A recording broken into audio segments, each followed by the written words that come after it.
Hey YouTubers, and welcome back to another Dragon Ball video. Today I have a very special guest with me, and I'm pretty sure you can tell just based off of the first few words I said. So before we get on with anything, let's introduce him. How's it going, Reel to Reel? What's up, man? Thanks for having me back on. It's always a pleasure to be here. I based off the first few words I said, I like that. Yep. But anyways, guys, today we're going to be discussing a little bit of Dragon Ball Super, and more specifically, why I think that Vegeta should be the one to knock out Universe 6. So before we actually got into this recording session right here, me and Reel to Reel kind of briefly discussed this, but let's go from the beginning. So we know from the spoilers that have been released recently, we know that Jiren is going to defeat a certain Saiyan in Universe 6. And that Saiyan is not Kaba, by the way. But what I do think, though, is that Kaba should be the last remaining fighter, and I do think that Vegeta should be the one to eliminate him. And the reason for this is because this would create a huge mental, moral dilemma in Vegeta. Not only would he have to take out a universe, he would have to basically kind of have a helping hand in erasing all of the Saiyans of Universe 6, at least to his knowledge, assuming that the universes are not going to come back, because I'm sure right now, to the characters in the show, they're not expecting these universes to come back. Well, we as fans, of course, are kind of speculating that somehow they're going to get restored or none are really going to get erased. Some people think that they're faking us out, but what I think is that since this is being played off as being real right now, I think that Vegeta taking out Kaba and essentially Universe 6 would make for a really powerful elimination, especially since Kaba respects Vegeta. He admires him so much. Like, you can really see just from the first time they met again whenever the Universe Survival arc started. Like, Kaba was just like, Vegeta-san, or Vegeta-sama, and Vegeta's like, huh. But of course you know that even though Vegeta puts on that facade, like, you know that he really does respect Kaba. I mean, after all, like, he was willing to show him the Super Saiyan Blue. He said, never forget this pain. Also, I think that this is a perfect time for Frieza to come in and kind of troll Vegeta in a way, because we know that Frieza is not completely loyal to Universe 7. We know that they kind of stabbed each other in a little bit, because like at the beginning, like, Frieza was just like, maybe I'll give you this halo as a present. So there's already like this tension that was being built up before, and I think that right whenever Vegeta eliminates Universe 6, he'll probably sit there kind of morally conflicted, probably a little bit broken, because not only does he realize he's destroyed a whole race of Saiyans in another universe, but he destroyed someone that really respected him and that he actually had respect for. And so Frieza could come in at this point and tell Vegeta, like, huh, Vegeta-san, ho ho ho, you're not so different than me after all. I destroyed Saiyans, and now you've destroyed Saiyans. And then, like I said, like before we got into this call, perfect retort from Vegeta. Vegeta could say, you did this because you were afraid of our race, and I did it because I wanted to protect my universe and family. We're nothing alike. I mean, with all that being said, what are your thoughts about everything I just laid out? No, I like that. It kind of pops me with the idea that like Vegeta and Frieza would have this kind of character moment. If anybody in Universe 7 needs to have a character moment, it needs to be Vegeta and Frieza, just because of how much animosity they have towards each other. I mean, Goku and Vegeta definitely have some kind of weird bond. Frieza and Goku also have kind of the same buddy-buddy bond, and then everyone else is just kind of there. I mean, everyone else has relationships, but no one else has that kind of butting heads situation that those guys have. When it comes to Vegeta taking out Kaba, I completely understand that. I really like that idea. Just kind of the fact that Kaba, at least at this point, overhit Caulifla, Botamo, Vegeta, all of them, honestly. And we already know based on the spoilers, like you said at the beginning, who is going to be probably taken out first, unless they see someone else just in the next episode or two like get taken out, but we probably know who's going to be taken out first. I personally think that it would be cool to have Kaba be out last, after Hit, after everyone else, and for Vegeta to do it makes a whole lot of sense given their character and their chemistry.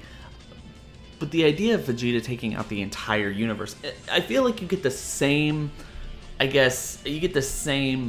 emotional connection, the same kind of gut punch for the audience if he takes out just Kaba. I mean, he could take out some of the other cannon fodder people, but he has to take out at least Kaba. Even if Kaba isn't the last person, Vegeta kind of needs to be the one to take out Kaba if Kaba's going to actually get taken out at all. And I've talked about this before, that it's possible that Kaba's probably going to be the last man standing, just considering the fact that they focused on him so much before the build-up, and they just wanted to keep him fresh in our minds, and that's opposed to almost everyone else. They had to introduce Caulifla and Kale. They had to show that, Frost and Hit were still there, and they didn't focus on Vegeta, Botama at all. Those guys are basically just fodder at this point along with everyone else. And then we got that pig guy. The only reason I don't necessarily see Universe 6 getting taken out anywhere close, and even if you have that situation where Kaba gets taken out by Vegeta, and like you're saying, that fan moment where you get Vegeta and Frieza having their own little kind of game or situation or, back and forth, it doesn't have to be the last person. Vegeta just has to declaratively, hit off the last remaining Saiyan, and it has that same gut punch where it's like, you just, you made them one step closer. If we win this thing, you doom them to die, and you were the last one to doom the Saiyans, and you have the same situation. The only reason, though, is because some of the TV guide leaks, the spoilers, suggest that Vegeta's going to go berserk on Universe 6 sometime in the next couple episodes. And the only reason I feel like we have to just sit and wait in the fact that Universe 6 might not get all eliminated way too quickly is because outside of Universe 4, there are two guys that they haven't necessarily shown that have been hiding in the shadows. And my only thought that they're hiding these people in the shadows, and it's not just like Universe 4 has two people they don't even see. There are other universes with people literally in the shadows, and I just think that those people are going to be more important as this all kind of, comes to a head. That's why they're not showing us to them. If they showed it to if they showed us them now, we'd just be like, oh yeah, and just write them off. These guys are being mysterious for a purpose. So, yeah, I like what you're going at, and it doesn't necessarily need to be Vegeta to take out the entire Universe 6 team, like you said. I still think you get the same emotional impact if he takes out Kaba, and Kaba is the last remaining Saiyan. When it comes to the other Saiyans, just we've said enough. It's said, you and I both know, and I'm sure most people who are listening this far, if they're okay with spoilers, know that Jiren is going to be taking out Kale. And I guess in my opinion, one thing I'd love to see is Goku taking out Caulifla. So as long as it happens in, Kale, Caulifla, Kaba order, I think it would have the exact same emotional impact. I think so too, and you're very right on how the fact that they've been building up Kaba so much. And especially the way how you were saying it really is kind of a gut punch to the fans whenever Vegeta's kind of taking out Kaba and he's the last remaining Saiyan. And that act pretty much helps genocide them. Even though Vegeta's not necessarily the one pulling the trigger, he's kind of helping pull the trigger in a way. And that kind of makes it that much more impactful whenever that happens. Because Vegeta knows that it is kind of a necessary evil in a way. I mean, people have already brought up the fact that Goku and Vegeta basically kind of already helped eliminate tons and tons of people with Universe 9, of how the fact that they took them all out. But besides that, I think that it's the perfect time for Frieza to reveal to Vegeta that Beerus was the one who made him do that. Mm-hmm. Oh, no, I understand where you're coming from, and I agree. There has to be a point. They brought it up, even if they brought it up as a joke, they brought it up enough, and they took it, they translated it from the movie, and they put it into the series proper. There has to be a point where that actually becomes something that is on everyone's mind, and they brought Frieza back. This is probably the only time left that they have to do it, where they reveal that Beerus had a helping hand, or wanting Frieza to actually blow up Planet Vegeta because he felt like the Saiyans were rowdy, and yada yada yada. It's interesting to me that they haven't already, but maybe they are saving that for something like this, where it's just like that idea, and how that would affect Vegeta, at least in this tournament, and his reliance on Beerus. You know, the weird thing to me, though, although I do feel like it is like the perfect time, I don't necessarily see the point, because even if Vegeta hates Beerus after this, it would really need to be something there to set up the next arc, let alone something to actually affect this arc. I don't think that information is going to put Vegeta so off his game that he'll get eliminated. And I don't necessarily think having Vegeta be that much more hateful towards Beerus is going to affect this fight in particular. So I don't necessarily see the huge benefit from it, but it is a moment that the fans really need to see. The reason why I bring that up is because Frieza's back now. I mean, if this was going to be revealed without Frieza being maybe the one to tell it himself, it might not have as big of an impact as if, say, it was just kind of casually revealed by somebody who's not really connected to those two characters. Mm-hmm. I do agree with you on it leading. It's kind of pointless if it doesn't lead to a new arc or something like that, but I do think that it could lead to a new character arc between those two characters. I think it could lead to maybe Beerus actually growing past just his selfish personality in a way. Like, not just because, like, Vegeta's pissed off at him or anything like that, but maybe Beerus might see the light that maybe he's kind of crappy and maybe he shouldn't be blowing up planets because they serve him really bad food or something like that. I think that it's actually a really good way for maybe Vegeta to explain his point of view, maybe for Beerus to actually connect with mortals more than just beyond food and all that. Like, because, I mean, we've already seen that Whis is kind of already, like, buddy-buddy with Bulma. There's been, like, 1 or 2 episodes where that's actually happened.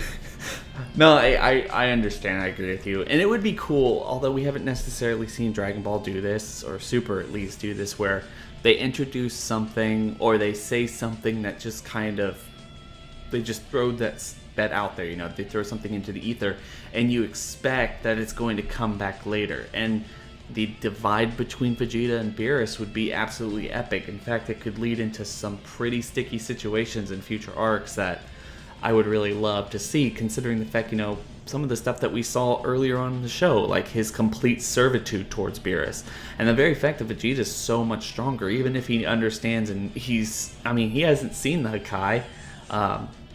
I don't think he's seen the Hakai. Goku saw it, at least in the anime portion. Maybe, you know, at some point after this tournament, he won't fear Beerus, especially if he's mad at him. So that would be a really cool character situation. It's just, you know, I don't necessarily see how it pushes this story forward that they're telling right now. Well, I mean, it also goes to that one video that you and MJ did, and I'm going to link that in the description, guys. But that goes into the whole fact of, like, Vegeta could think, like, the gods themselves were afraid of the Saiyans. Like, they had to erase the Saiyans because they were that afraid of us. Mm-hmm. So I think that could lead to almost a positive character moment for Vegeta in that way, where he kind of gains more of a confidence boost because of that.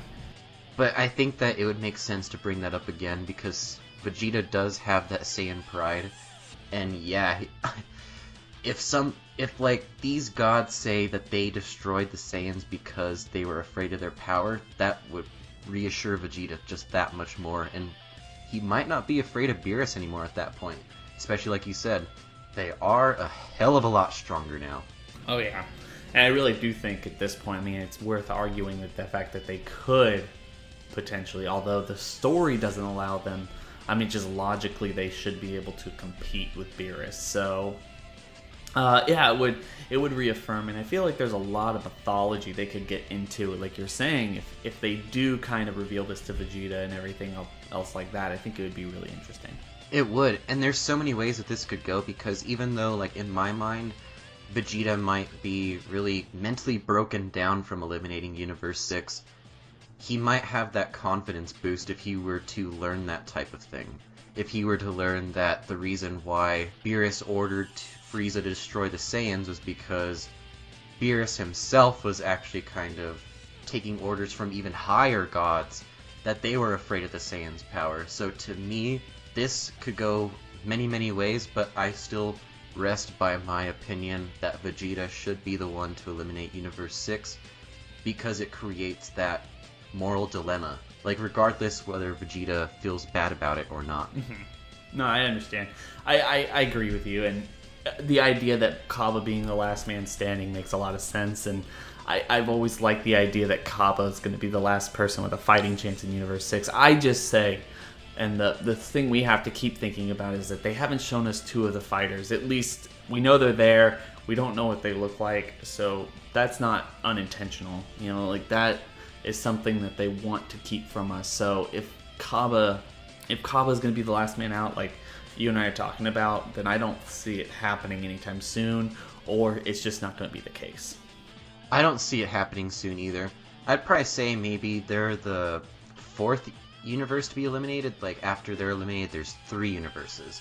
Like, I would probably say something like that would make sense, because for them to be like the second to last one kind of is a little bit expected, because everyone has been saying this is basically a battle between 6, 7, and 11. So I think that them being eliminated before like 2 or 4 kind of makes a lot of sense to me also. Exactly. Yeah, but is there anything else you want to add to this discussion before we kind of wrap it up for today? Because we've been going on for a lot. This has been a good one. No, man. I've said everything I need to say, but thanks for having me on. Yeah, definitely. There's no one else I wanted to discuss this topic with other than you. I actually had it reserved. But guys, Nice. make sure to sub to Real. He is a pro. I mean, he has it in his name. Productions. Makes awesome content, Dragon Ball. Make sure to also subscribe to his Real Talk channel. I'll leave that channel link in the description as well. Real Productions makes great Dragon Ball content, and then his alt channel makes really good content on movies, box office hits, TV shows, and more. But anyways, guys, tell us what you thought about this discussion. Was there anything that we missed? Are we retards? Are we geniuses? Just let us know all that in the comment section below. And with that, you guys have a great day, guys, and enjoy seeing the rest of the Tournament of Power.